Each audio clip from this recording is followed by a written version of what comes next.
This is Algebra 2, lesson 96 on page 398. First, I want to review direct relationships. When we have direct, I shouldn't be writing in green.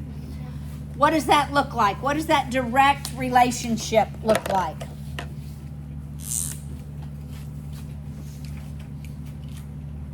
If we're talking boys and girls, and they're directly related, it would be boys equal K girls. Or I could have written boys 1 over boys 2 equal girls 1 over girls 2. Y'all remember that? Talking boys and girls. That's direct. If there's an inverse relationship, do you remember what that looked like? Boys are inversely related to girls, and it's boys equal K over girls. Or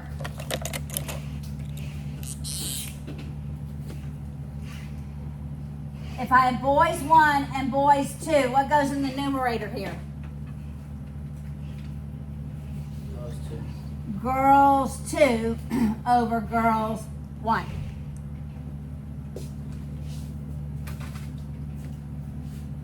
Now we're not just going to have one relationship. So there are only boys and girls, so we're not going to use boys and girls. Maybe we'll use apples, bananas, and peaches. All right, we use apples, bananas, and peaches. And there's going to be a new term. Varies jointly. If it varies jointly, then that means everything is direct. Apples varies jointly to bananas and peaches. All right, so it's like a double direct relationship. Everything is direct. So if apples varies jointly to bananas and peaches, then we have apples 1, bananas 1, peaches 1, over apples 2, no equal sign there, over bananas 2, peaches 2. That's varies jointly. Everything is direct.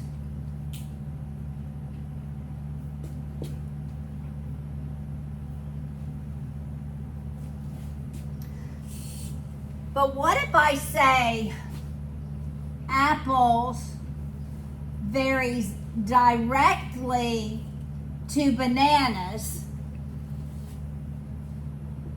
but inversely to peaches?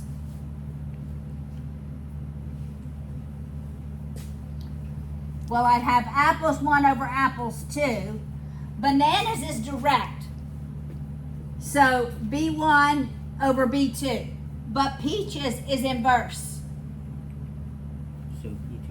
So P2 over P1. So not only are we going to have both direct, we could have one direct and one inverse, or both inverse. We're going to have a mixture of relationships. I could also say, what if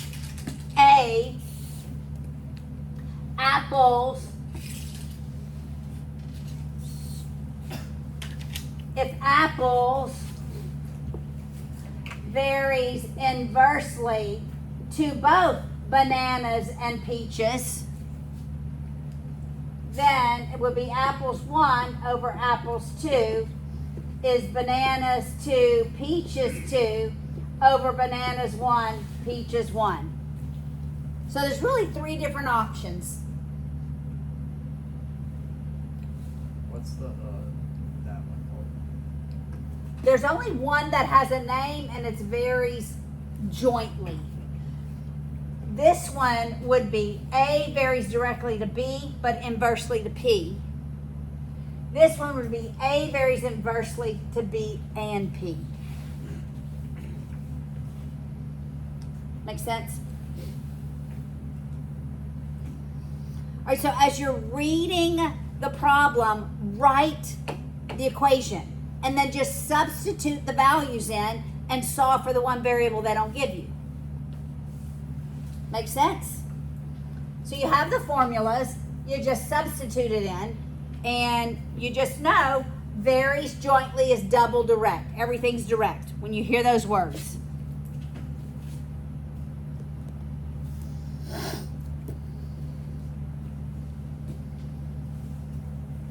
All right, you ready? All right, the number of girls, look at example 1.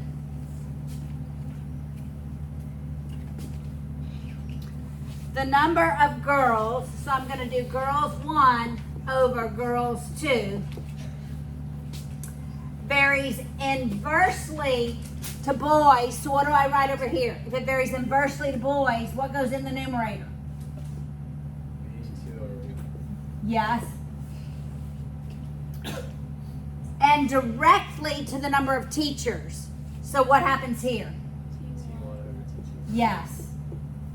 All right, so this is not terribly hard, right? When there were 50 girls, now I'm just substituting the numbers in. 50 girls, there were 20 teachers, that goes in the numerator, and 10 boys, that goes in the denominator. So they gave me all the first, the G1, B1, T1. Make sense?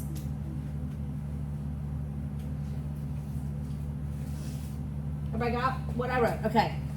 How many boys, that's what I'm solving for, B2. How many boys were there when we had 10 girls and 100 teachers?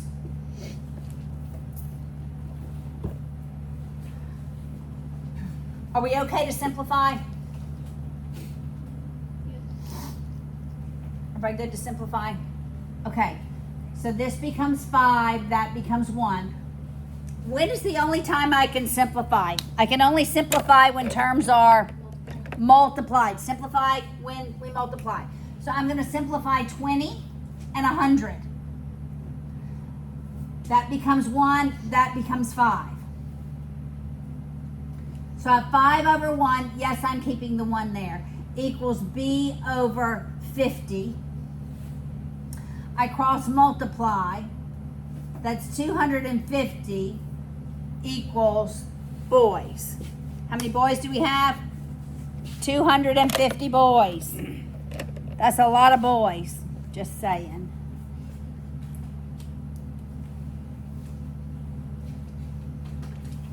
All right, makes sense?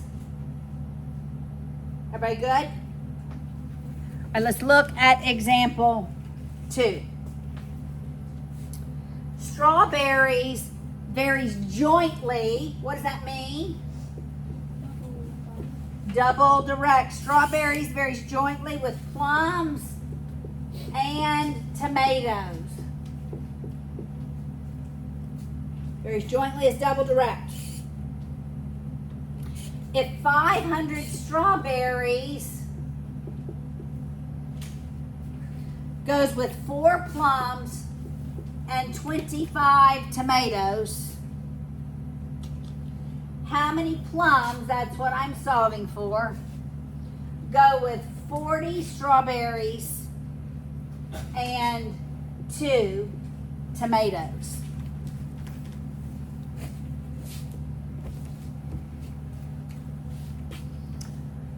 I'm going to get rid of a 0 there. Yes. Can I go grab my calculator from the science room? Is someone in science right now?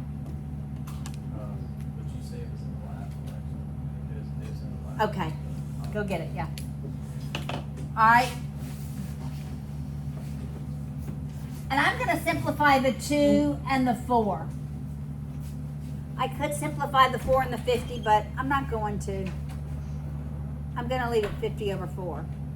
I could put 25 over 2, but I'm going to leave it. 50 over 4 equals 50 over P. What does P have to be? You see why I left it? P has to be 4. Because 50 over 4 has to equal 50 over 4. All right, so P equals 4.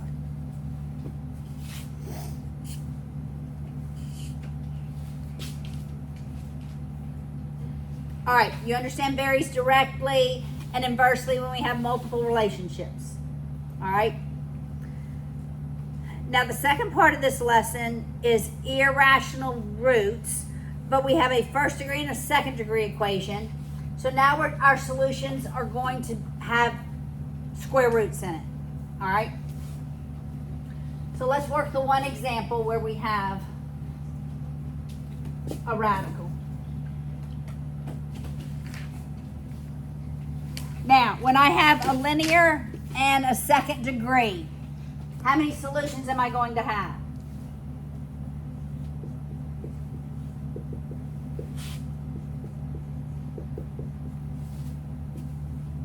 How many?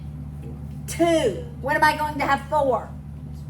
When both are second degree. When I have a first degree and a second degree, I'm going to have 2 solutions. When both are second degree, I'm going to have 4. Unlike your textbook, I'm going to not solve this one and add fractions. I'm not going to do that. That's crazy. I'm going to solve for y and substitute. So I'm going to move y to this side, and y equals 6x minus 5. Everybody follow that? So this is what I'm going to substitute into this equation for y. And once I get y, I'm going to once I solve for x, I'm going to be solving for x. I'm going to substitute it back in here and solve for y. All right, so it's x times 6x minus 5 equals 4.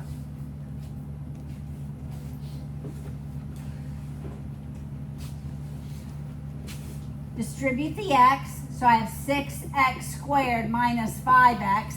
I'm going to subtract the 4 to set it equal to 0. So subtract the 4 to set it equal to 0. Now I want to solve for x, so how can I solve for x? Quadratic formula.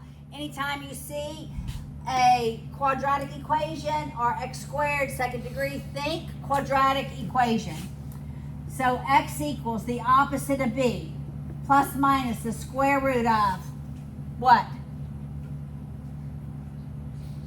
B squared minus 4 times a times c all over 2 times a.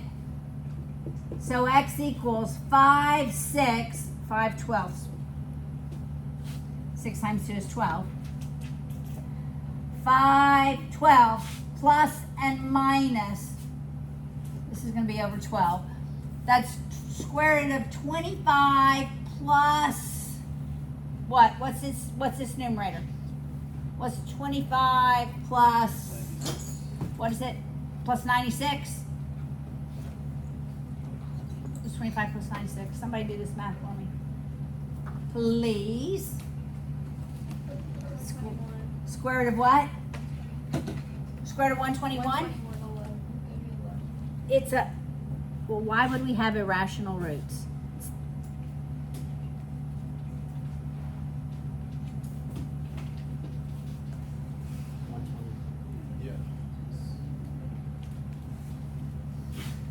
Square root of 121. We solve for x.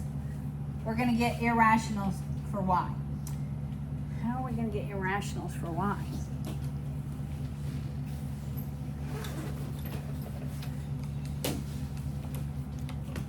Okay, they do y first. We're doing example 96.3 right now. Yes, did I do something wrong? Your first equation. Oh, yeah, my equation is totally different. Okay, that's okay. We're not going to get radicals. So x equals 5/12 plus 11/12, and x equals 5/12 minus 11/12. So we're going to get whole numbers here. I actually jumped up to the equation below, above 96.3. So that's what, 16/12, which is 4 goes into both of them. 4/3, right? And it equals what? Negative 6/12, which is negative 1/2. Okay, this is what we've done before. I worked an old type of problem. And when we substituted in for x, we're going to get a rational y. But the real example, 96.3, we're going to get irrationals. All right, so I'm going to erase this. We're not going to solve for y. And we're actually going to do 96.3.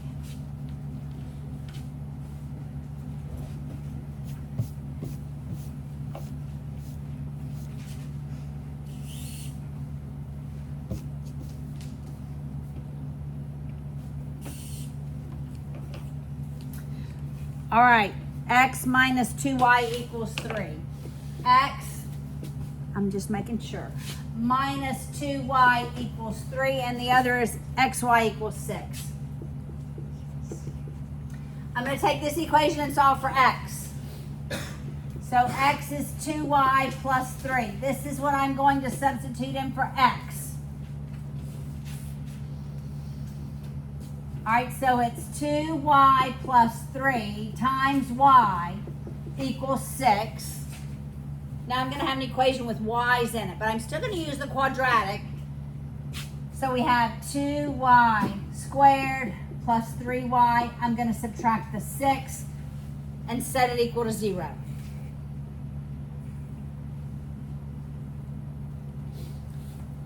Now I'm going to use the quadratic, reminding myself that I'm solving for y, not x. But I use the same quadratic.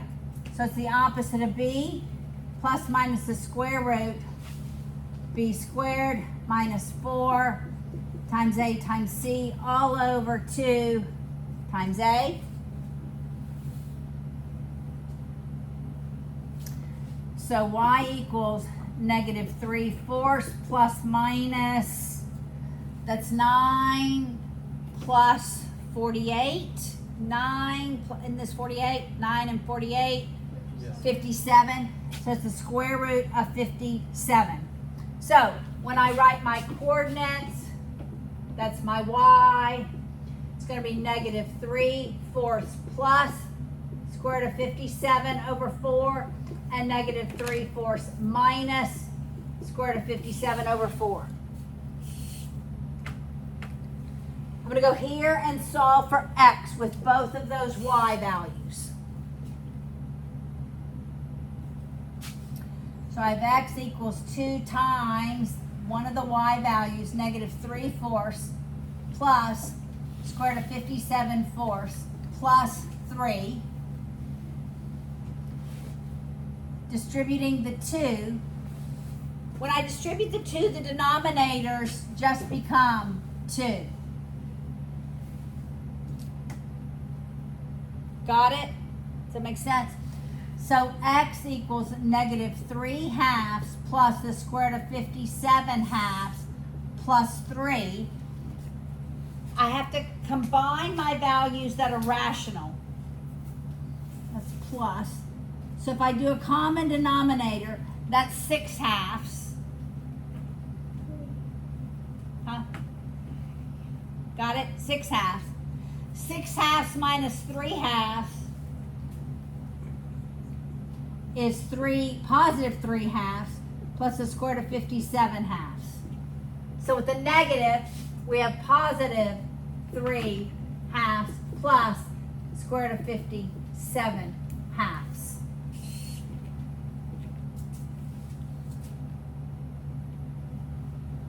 Now we're just going to do minus that. So x equals 2 times negative 3/4 minus the square root of 57/4 plus 3.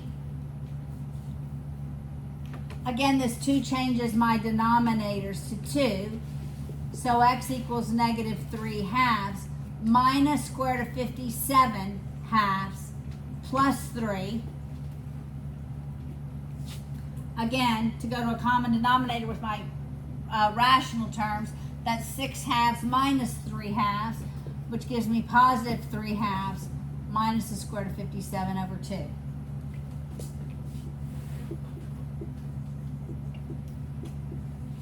Look at the solutions. What do you notice about the solutions? They're conjugates. Plus minus, plus minus. You see that? They're conjugate terms. You should look for conjugate terms in your answers. If you don't get conjugate terms, you should ask yourself, I probably went wrong somewhere. Go back and look. Okay?